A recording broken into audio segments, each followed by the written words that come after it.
But thank you very much for joining us. Why don't we just wait just maybe 30 more seconds, make sure everyone's joined, and then we'll commence with our weekly discussion with our two very distinguished speakers, whom I'll introduce in a second.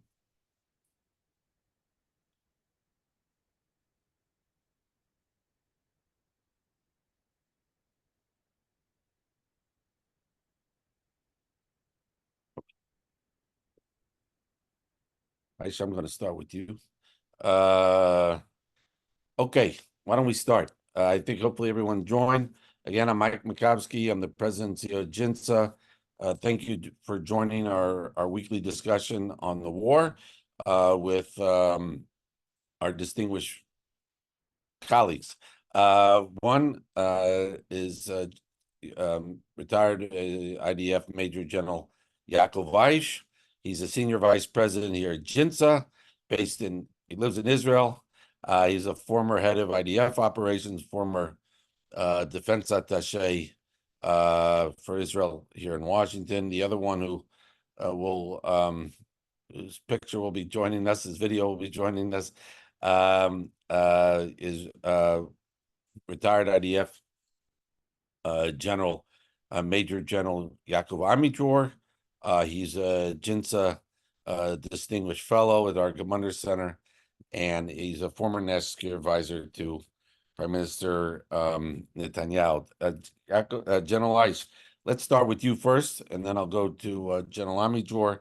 Look, obviously the big news, and I know we're going to talk about the North because we didn't do it last week, but I want to we got to start in the South, and the big news is certainly in the last couple of days, which I'd like you to address and see if you could illuminate beyond what we're reading in the newspapers, is what happened in the strike in Rafa. You had Prime Minister Netanyahu call it a tragic mishap. So it seemed like it did involve a mistake, but then there seemed to have been some reporting, or I've certainly seen a lot of this on Twitter, but that, maybe the attack in Rafah, where there, I think, killed, led to the killing of about 45 people or so, based on the press reports. I don't know exactly what it is. Might have been triggered. It killed two Hamas commanders, but also might have also involved hitting an ammo dump where there were then secondary explosions, and that's where the killing of the civilian Palestinians were. Could you explain to us a little bit what happened and what people are maybe not getting from reading the news fully?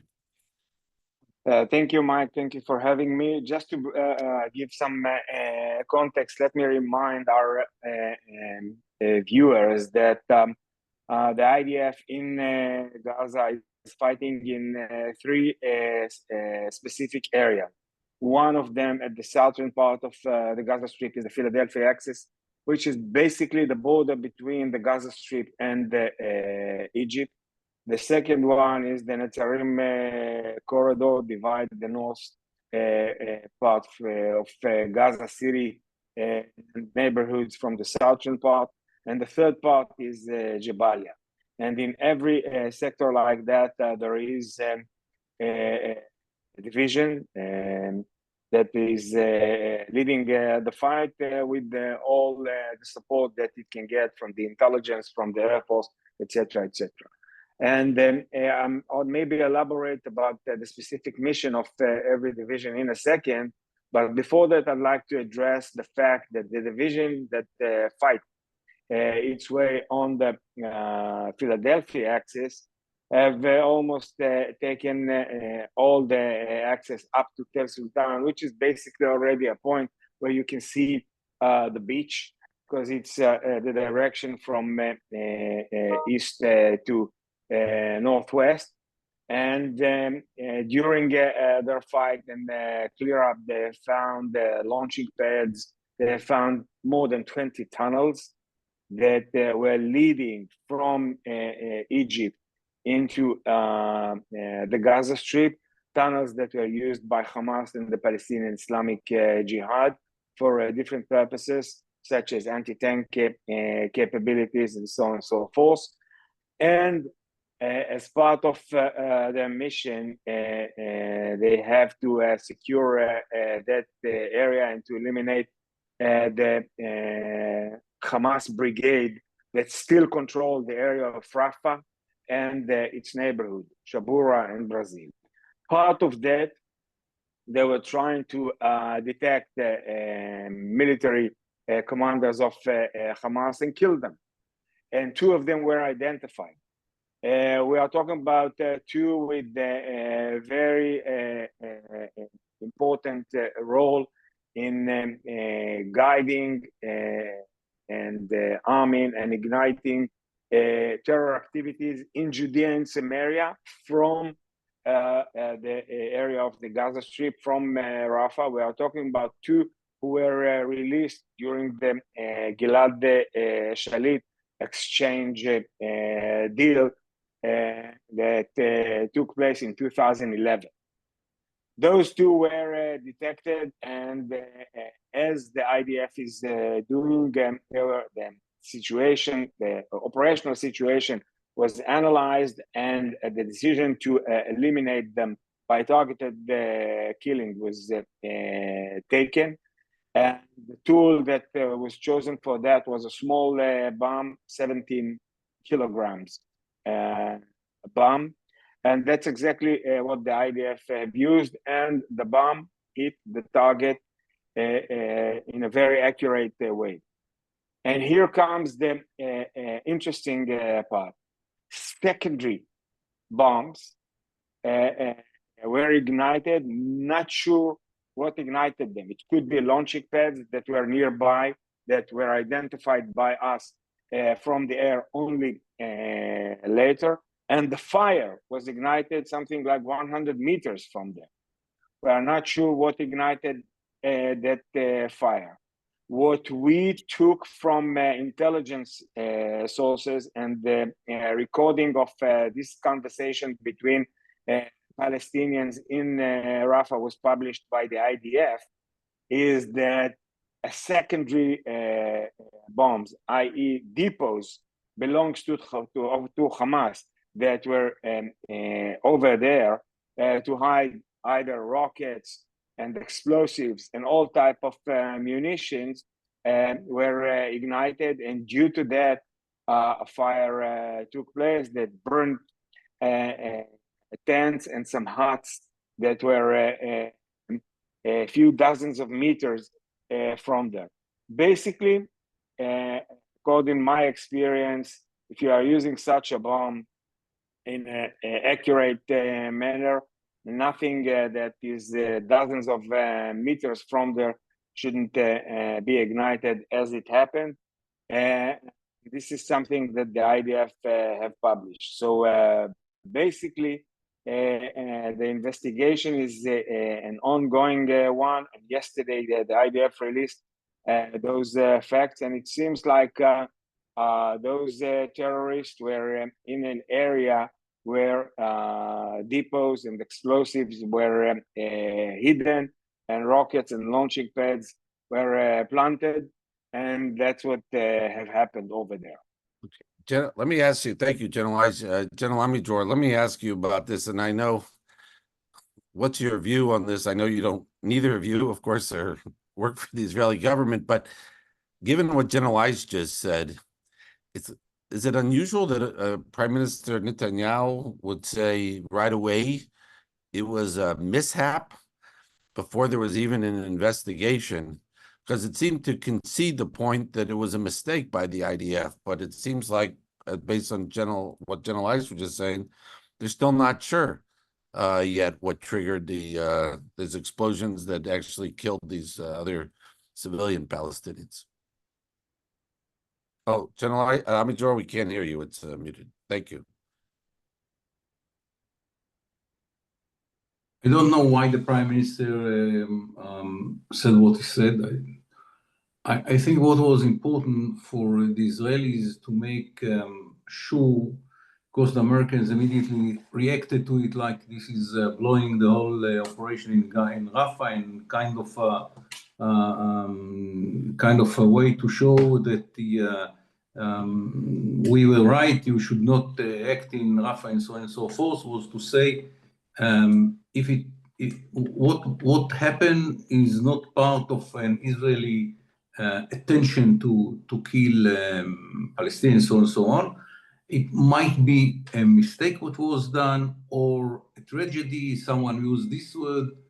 And I think that what was important is to contain the criticism in America first, and then to go to all the details, because we understand that from the beginning it was very, very well understood in the IDF and in the government that the operation in Rafah is a very sensitive one, because in a way we did it in spite the will of the Americans that will not be done.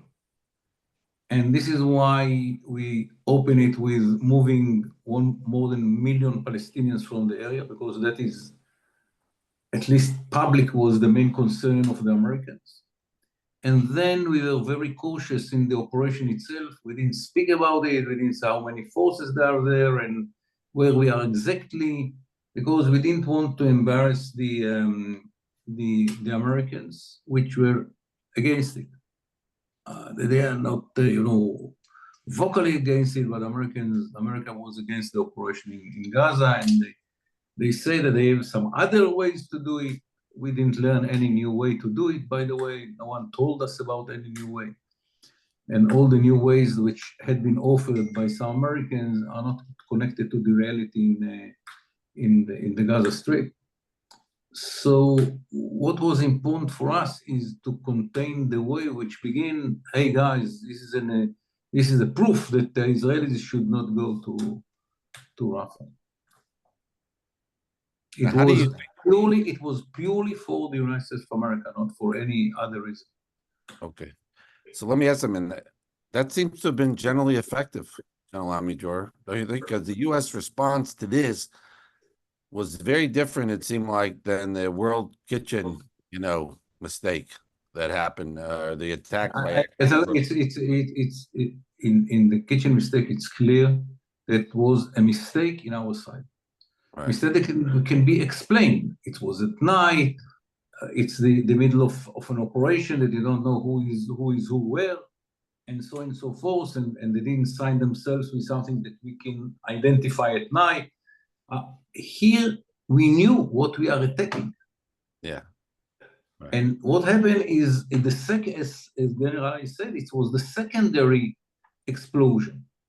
And it is clear that the second explosion is not because of any action which was done by Israel, but because the Palestinians tried to put their kind of cover to some storing of explosion or something like that, which we didn't know. So it's a different situation, I think.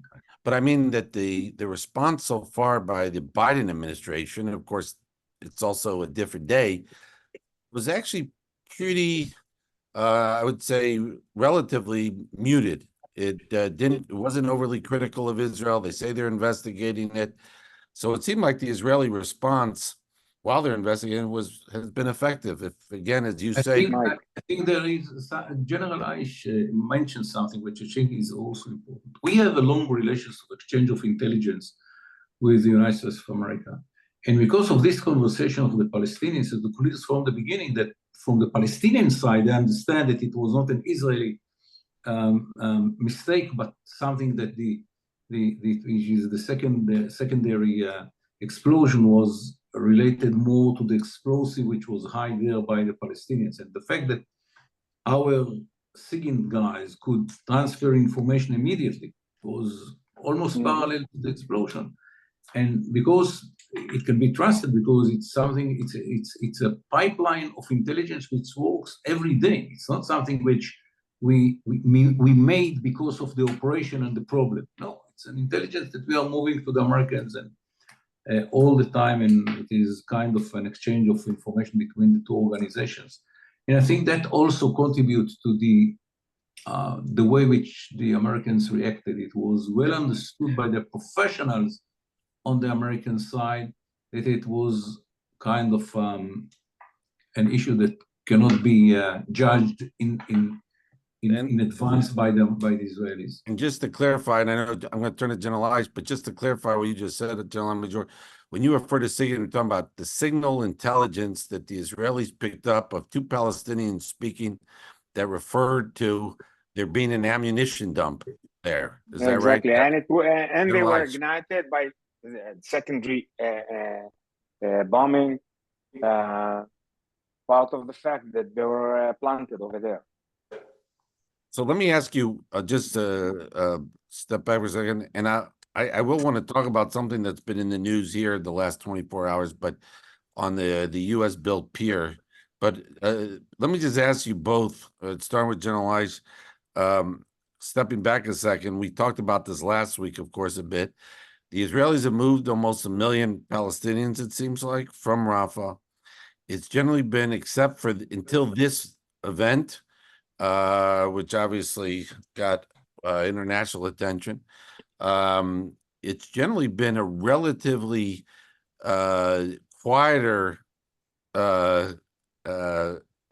campaign. What I mean by quiet, meaning that there hasn't been much media attention to what Israel is actually doing inside Rafah until this, as Netanyahu called it, this mishap occurred. But how do you assess, General Eisen? I know you mentioned about them taking over almost the whole Philadelphia corridor. You want to explain, first of all, why that's important, and how do you assess what the IDF is, how they're performing in Rafah, and what they're going to be doing going forward there? Well, for our viewers, just to mention the fact that when we are talking about Rafah and the refugee camps surrounding Rafah, we are talking about a very densely populated area. Most of the buildings are not really buildings. You know, some of them in certain neighborhoods are made of mud. If you would check, they don't have a roof. What they do have is, you know, a tin roof, like in huts. So everything is very light. So the IDF prepared himself, as they did, by the way, in Gaza city and in the northern part, and encouraged the population to evacuate itself. And they were not just pushed from that area. Before that, the IDF prepared humanitarian designated areas for them, allowed humanitarian support tents and so on and so forth to be built in those designated areas. And only when they were ready to absorb them, the IDF started to encourage them to move with leaflets, with phone calls, with text messages, and all the other tools that the IDF were using. First and foremost, to make sure that those who are uninvolved will not be exposed to the attack and to the battles that are going to take place in the area, which is, as I told you, very dense area. And then after they were moved to those areas, only then the IDF started its operation in the Philadelphia corridor and in Rafah. I don't know if to call it city, Rafah center or center of Rafa. And they have secured that corridor for a few purposes. First and foremost, to make sure that the launching pads that were found will be eliminated, because 2 days ago, from those areas, they were still launching towards Tel Aviv, Ra'anana, and Herzliya. And then to make sure that they can start and use all the technology and the intelligence tools they have to found the tunnels that I've mentioned. And they have found already more than 20 tunnels. We are talking about the pipeline, the oxygen line for Hamas. This is the supply line for munition and armament that Hamas, and raw materials that Hamas was using. They were not only building, you know, an industrial base inside the Gaza Strip. They were based on the supply coming in from those tunnels. By the way, some of them are very, very close to the Rafah passage. The Rafah passage that is controlled by Egypt and managed by them. So that was that stage. And now they are executing what I've described, is really to demolish this infrastructure above and under the ground. General Amidjor, oh, you're muted. You're muted. It's very important to see that the population in Gaza believed the IDF. They moved to the safe havens which had been designated by the IDF based on the experience that they have when we move 1 million Palestinians from the north part of Gaza to safe havens. Hamas tried to block them. It was not easy. It took longer than to move this million people, because they learned during the months of the operation of the war that the IDF keep his promise and we don't strike within the designated areas. And they saw that we prepared the areas, including putting lines of pipelines for water into the new areas to which we asked them to move themselves. The preparation, bringing tents to this area and water to this area, and the experience that they have with the promises of the IDF not to strike in these designated areas made them more open to the demand of the IDF, and this is why it was so quiet and very fast, by the way. First, they saw us preparing it, the area, which we asked them to move to, and second, they trust the promise of the IDF that it will not be struck. Let me ask you both about that's been in the news here the last day or two, certainly, has been the inoperability now, or I would say so far it's been a complete failure. This idea that President Biden brought up in the State of the Union, or at least he announced it, about building this sort of this platform, this floating pier off of Gaza as a way to, to bring in more aid, to humanitarian aid to Gaza. During that speech, I may add, he was pretty critical in the State of the Union address of Israel, used the Hamas supplied numbers, maybe had one sentence sympathetic to Israel, but was pretty critical of Israel, actually, and I think put this idea out as a way to show, look, America is going to take the initiative and help make sure that more humanitarian aid has gotten in Israel, into Gaza, excuse me. According to press reports, it cost over $320 million to build. There are like 1,000 U.S.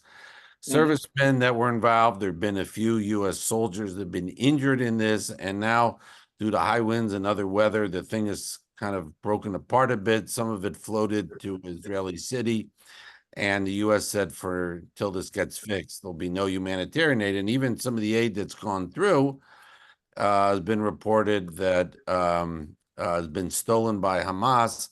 And I can't remember which U.S. official, I think it was a Pentagon official, who was asked, has any of the aid that's gone through this pier, this floating pier, made it to the intended audience, the civilian Palestinians in Gaza? And he said no. Obviously, Israel's trying to help out in this situation. I wonder, we're starting with you, General Eish, if you have anything you want to say about this. Obviously, there have been, in some of the media that's been more critical of Biden, they've seized on this as, a Biden failure. But obviously, the intentions were good, but it hasn't really worked out very well. So, I don't know, General Eish, do you have anything to say about this? Yes. Okay. So the JLOT, or the platform that had to be used for humanitarian purposes, has its own issues. Having said that, the IDF have created a few terminals, two of them at the north part of Gaza, especially to meet the demands, to meet the needs of the population, the humanitarian needs. And for that sake, they have opened those terminals. I don't want to be too specific where they were opened, but it's not only in the north part, it's also in the east part of the Gaza Strip and the southern part.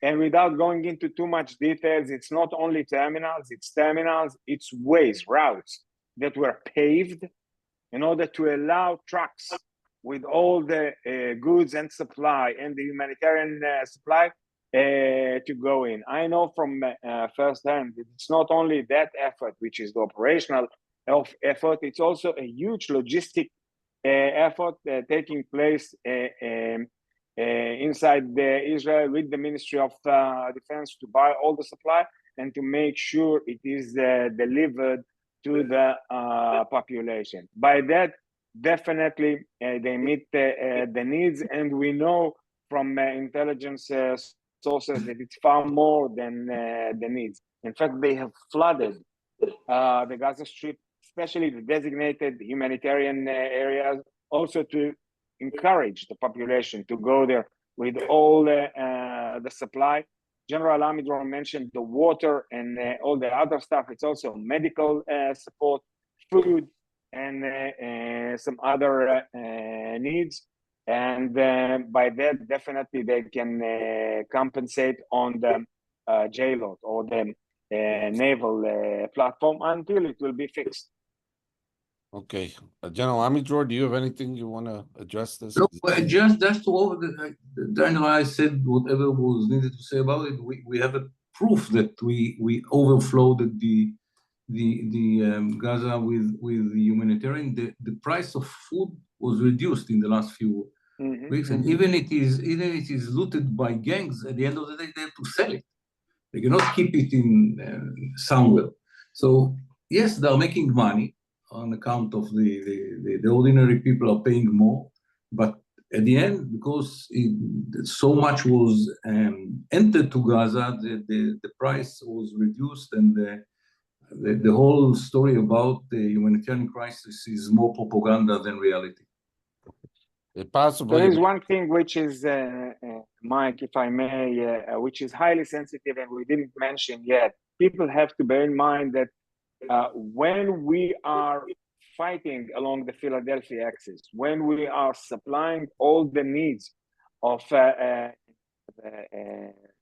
Gaza, the Gazans, we are having the Egyptians on our back, which is highly sensitive. There is a whole coordination mechanism in place that was built not in the last few weeks. It was built in the last, I would say, several years, that is used to make sure that there is deconfliction mechanism in place and that the IDF can operate logistically and operationally in a safe way. Let me ask one last question before we turn to the issue with what's going on between Israel and Hezbollah. And General Amidor, there was also, there hasn't been a lot of details, but there was an Egyptian soldier that was shot by an IDF soldier on the border. But I haven't seen a lot on that. Maybe you could just... Because it was an accident and both sides decided that this is not crucial for them, and we both continue.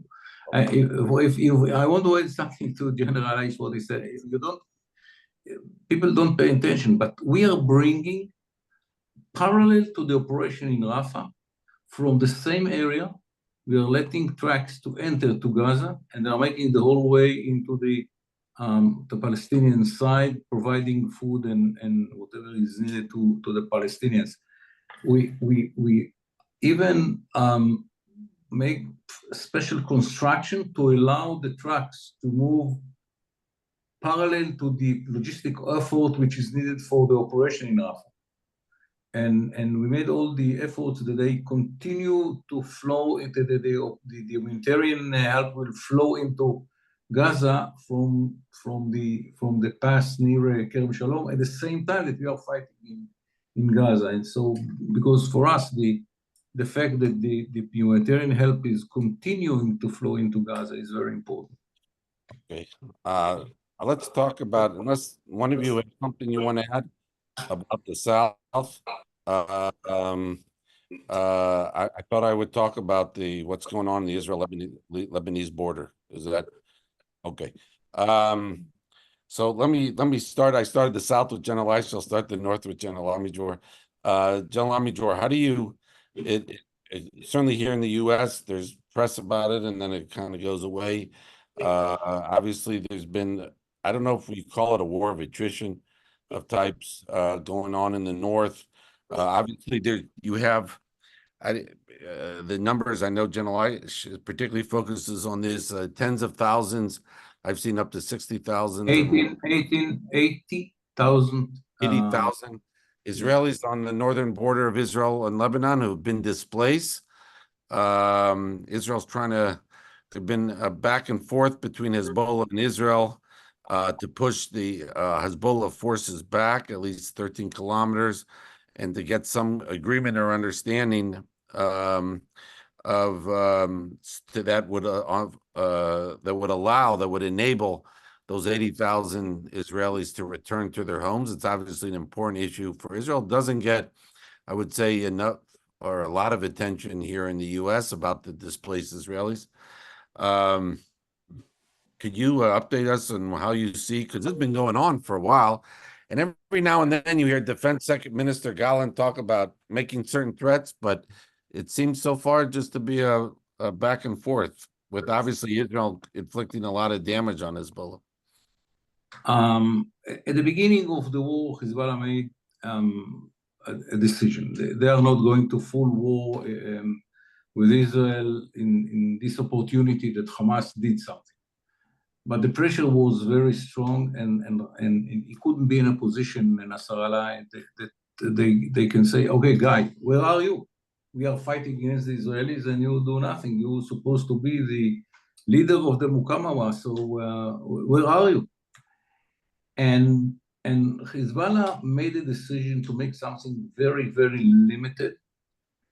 At the beginning, they tried to bring Palestinian teams to infiltrate the border. They made 7 attempts. We killed them all very near to the fence. It was a huge failure. No one spoke about it. No one knows the number of the Palestinians which had been killed there.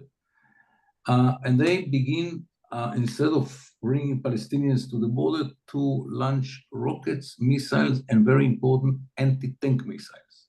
Right. And the result is that the Israelis either evacuated by the government or decided to evacuate themselves, and the number is around 80,000. The formal number is 60, but probably another 20,000 decided to move themselves. And since then, we are exchanging fire. We succeeded to kill 320 Hezbollah members. They succeeded to kill 26 Israelis, if I'm not mistaken. We are bombing their military facilities. They are bombing buildings along the border. They destroy hundreds of buildings. The economic damage is huge, huge. And Israel is focusing on the kind of an operation to erode their military capabilities. We are taking areas or places in which we know that we are killing terrorists, and places which are important for the military capability of Hamas. It's not strategic. It's not even, the operational in its level of the damage. But we succeed in some cases. For example, the IDF didn't fly over Lebanon before the war. Now we are.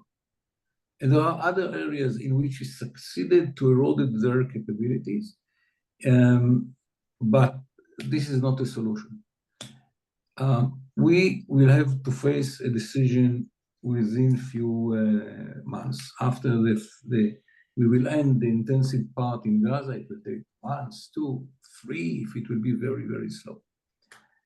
And then we have to decide what to do in Lebanon, because we have to build a new situation in which the refugees inside Israel will go back to their homes. That cannot continue. One option is an agreement. Mr. Hochstein is working very hard. The French are also very much involved to convince the Lebanese to implement the decision of the United Nations 1701 which declared very clearly that no military forces should be in the south other than the Lebanese army. The UNIFIL didn't make anything about it, of course. They are inefficient in the highest level. But if you be in agreement, it will be implemented. The question will remain: okay, who is monitoring it? Who is enforcing it? But leaving on this question, if Hezbollah will agree to move its forces north of the Litani, I think that most of the Israelis will come back. Not all of them, but many of them. By the way, near Metula, the distance between the Litani and Metula, I think it's 3 kilometers, not more than that. But still, it's behind the Litani, and they cannot assault on Israel like 7th of October Hezbollah version. That cannot be done when the forces are on the other side of the Litani. If that will not be achieved, Israel will have two other options. One is to go to a war, initiate a war. For that, we have to see if it is the right time, if we have enough munition, if we have if the economy is strong enough, legitimacy inside Israel, outside Israel, the readiness of the home front, because that will be a huge difference than from the war in Gaza, and the home front will be bombed by thousands of rockets and missiles. And the ability of the IDF to carry on. It's not easy after 8, 9, 10 months of war to continue to another war. I'm not sure that everyone in the IDF will be happy about it, leave alone the civilians that should come to the reserve. I mean, for them, it's a huge burden. And it's another year of war. Can we live with it or not? And the third option is to say to the people, guys, there is no agreement. We think that war now is a mistake. What we will do is we will prevent in advance any possibility of surprise. Wherever there was a battalion, will be a full brigade. In every settlement will be a platoon of soldiers. That even if Hezbollah does something, Israel will not be surprised. We will have many forces on the south in high readiness. With all what I said negatively about the war, one thing should be remembered. The IDF is ready for war in Lebanon much more than it was ready for war in Gaza in the 7th of October. During the whole last year, I don't know, the last decade for sure, we are preparing ourselves for war in Lebanon, not in Gaza. Intelligence-wise, targeting-wise, preparations of the units, plans, everything which should be prepared was done with the notion that the next war will be in Lebanon, not in Gaza. Now we have to see if we can do it as a continuation of the war in Gaza, but if you speak about readiness, we are more than ready. By the way, every unit which went out of Gaza, first, after 3 days of refreshment, went to the north and made training for the war in Lebanon. So the IDF is in very high readiness for the war. If you look at it from the preparations, training, and intelligence point of view, the fact that they are fighting so many months in Gaza is something that we should consider. These are the options that Israel has. I don't know what will happen. I think that this is much more important decision to make than the day after, which is far away. And this is a very crucial and problematic decision. It is not going to be easy.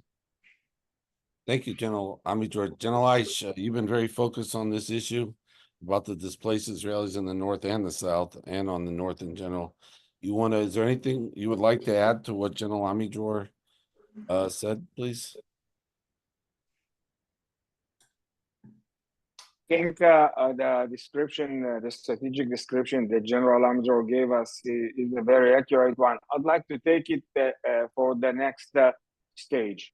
and to describe the way I see it. At the moment, it seems like the IDF have a significant operational success in terms of, defending the border, securing the border, eliminating Hezbollah operatives in near the border and in depth, to include all type of other organizations that Hezbollah was trying to use as proxies. From the operational perspective, the IDF did a very good job to include the Northern Command. Having said that, the strategic situation is really challenging, because when you are thinking about the residents of the North, those who were uprooted from their houses, they are not in a position to go back to their home. So in terms of restoring security or sense of security, it seems like the operational impact is not enough. And this is the discrepancy here. This is the challenge that the Israeli government is looking at. And to my opinion, the next stage will be to consider ways to remove the threat. And there is the political, diplomatic way that General Amidor have described, and there are other ways. And it seems like the sand clock was activated. And now it's only a question of time when it will be activated, unless we are going to see a diplomatic surprise. And this is the situation over there. The overall picture is that the IDF is preparing himself in almost every term for that sake. And forces, as General Amidor said, that fought in Gaza in the last few months are already training to fight in the north in the last few months, to include today. Forces are already preparing themselves. And that's why I'm using the term clock sand that was activated in that sense. And this is without really describing the whole linkage between the north, the south, the other militias in Syria and in Iraq, and obviously the sponsors in Iran.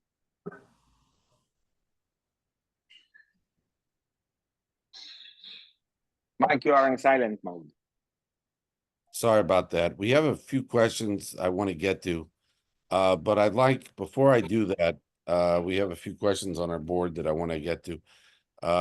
But before I do, I want to turn to General Amidor. It's not directly about Hezbollah, but it does impact the threat, the issues that Israel faces. And that's the advance of Iran's nuclear program.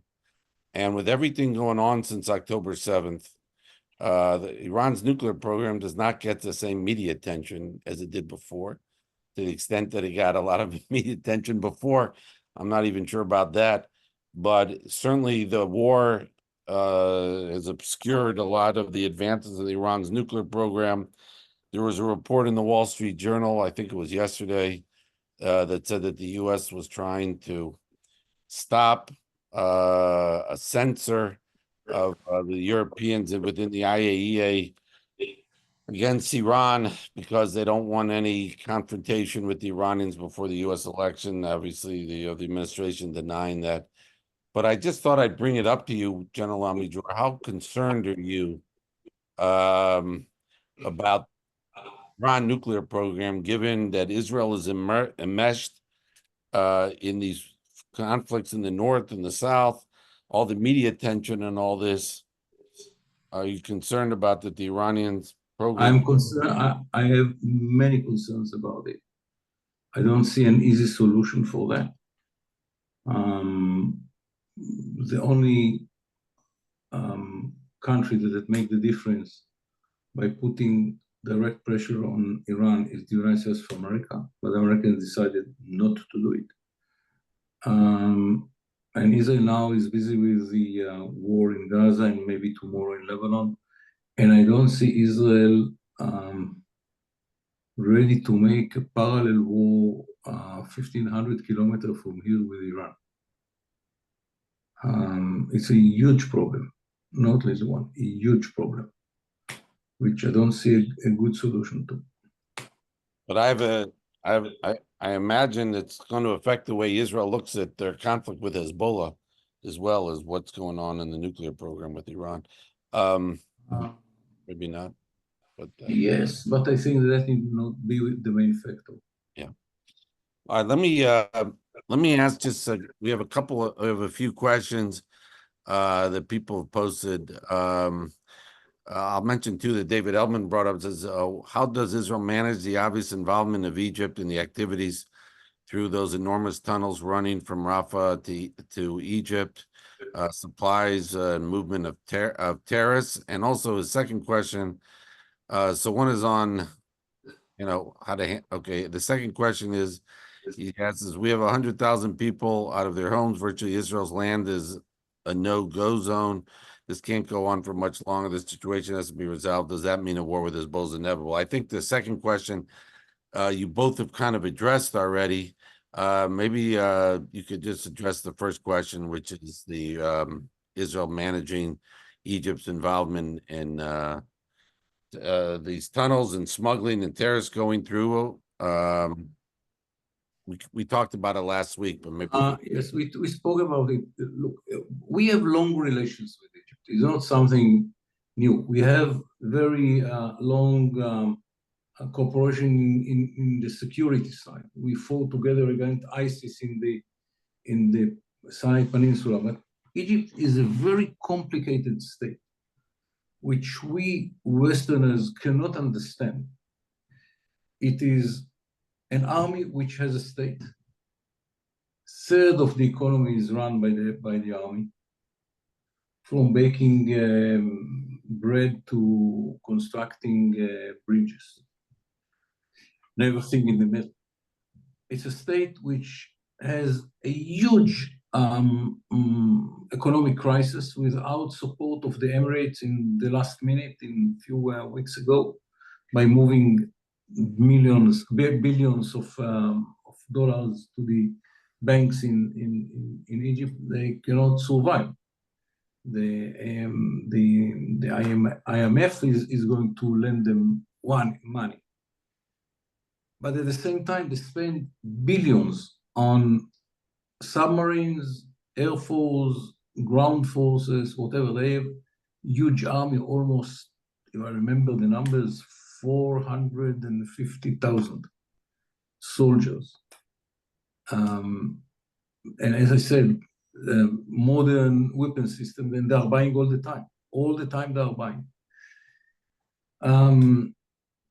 It's a very complicated country to control.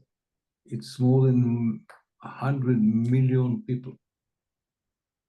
Many of them illiterate. I don't remember the percentage. Many of them illiterate.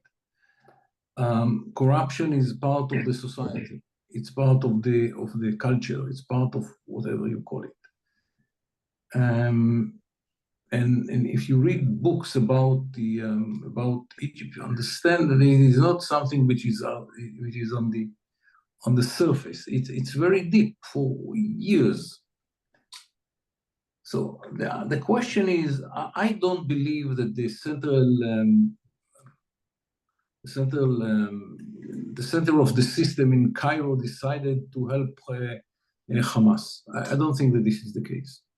If you ask me if some people near the border got some money and for that they allow the tunnels to be built and to be used, I will not be surprised. I don't have any evidence, but I will not be surprised. Does anyone in Cairo knows about it? I don't know, but probably someone knows about it, but it's not part of Sisi's way of relations with Israel or with the Palestinians. And this is something that you have to know Egypt's way of living.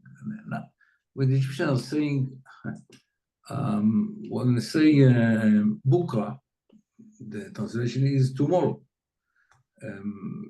Kissinger was asked once about it, and he said, Bukra does not, it's like manana, but without the essence of emergency.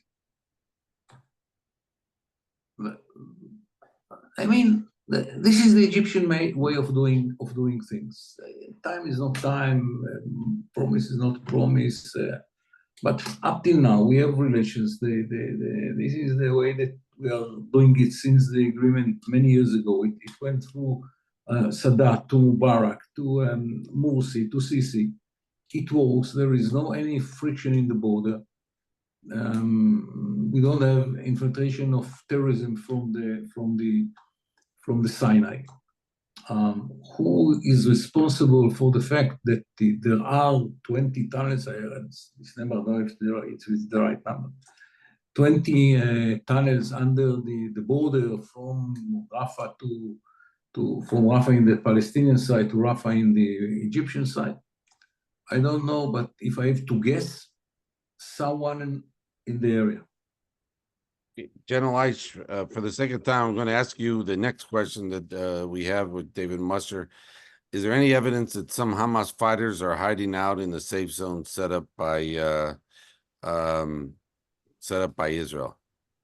For sure, we cannot find. Well, I think General Amidro answered that question in the last brief. There is no tight screening when we are mobilizing the population. When you are mobilizing more than 1 million Palestinians from the area of Rafah, there is no tight screening. Although in certain stage in the north part of Gaza, when we did it, we had some checkpoints. There is no tight screening. Okay. I think unless if you. By the way, if they move to the safe havens, it's part of the process of dismantling the system, because in the safe haven, for sure, they don't have command and control system, any manufacturing centers, whatever is needed to be an organization which is functioning as an organization. Terrorists with Kalashnikov, probably they will. Okay. Do either of you have any concluding comments? Otherwise, I think we'll conclude. I know it's 11:24 in Israel at night. We appreciate always, it's a little earlier than sometimes we usually have you. We appreciate General Amidro and General Eich. I'll let you stay up to do these every week. Okay, unless there are any concluding comments, I want to thank you both very much for, as you always do, staying up to enlighten all of us on your perspective, what's going on. I want to thank you all again for joining us today, and also look out, we have some webinars coming up on some other issues. Thank you for joining. See you soon. Thank you, everyone. Thank you for having us. Thank you for having us. Good night. Good night. Good night.